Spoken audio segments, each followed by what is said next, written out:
आने वाले उपचुनाव में ग्वालियर चंबल संभाग की 16 सीटें महत्वपूर्ण साबित हो सकती हैं। इलाके में सिंधिया का वर्चस्व रहा है। ऐसे में कांग्रेस अब सिंधिया पर निशाना साधने का कोई मौका नहीं छोड़ रही है। इस बार कांग्रेस ने सिंधिया परिवार पर हमला बोला है। कांग्रेस प्रवक्ता आरपी सिंह ने तंज कसते हुए कहा कि 1967 में जो काम सिंधिया की दादी राजमाता सिंधिया ने किया, वही इतिहास ज्योतिरादित्य सिंधिया ने दोहराया है। लेकिन इतिहास अपने आप को पूरा दोहराएगा और जिस तरीके से उस समय मात्र 18 महीने में ही कांग्रेस की सत्ता की वापसी हुई थी, उसी तरह इस बार भी कांग्रेस सत्ता में वापसी करेगी।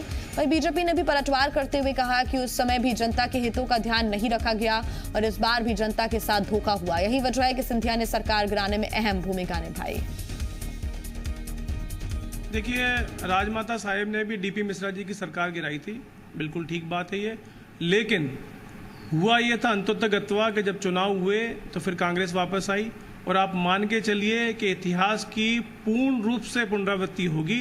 जैसा ज्योतिरादित्य सिंधिया जी ने किया, उनकी दादी ने किया था, उसी प्रकार आप देखेंगे आगामी उपचुनाव के बाद दोबारा बहुत दमदारी से, बहुत सख्ती के साथ में कांग्रेस वापस आएगी और इनके लिए बहुत बड़ा सबक रहेगा इतिहास में।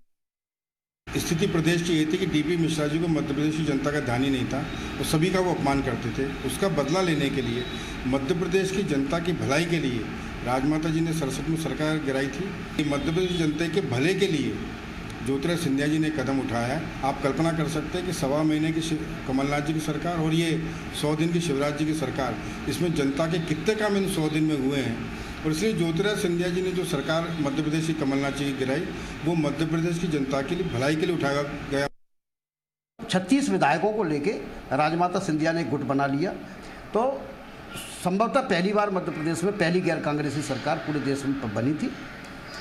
उसके बाद ये सरकार ज़्यादा दिन चली नहीं, 17-18 महीने में आपस में झगड़े हुए और वो सरकार गिर गई। और नरेश सिंह महाराज, जो नरेश सिंह जी थे, वो 18 या 19 दिन के लिए मुख्यमंत्री बने और फिर मध्यावधि चुनाव हुआ जिसमें कांग्रेस भारी बहुमत से जीती।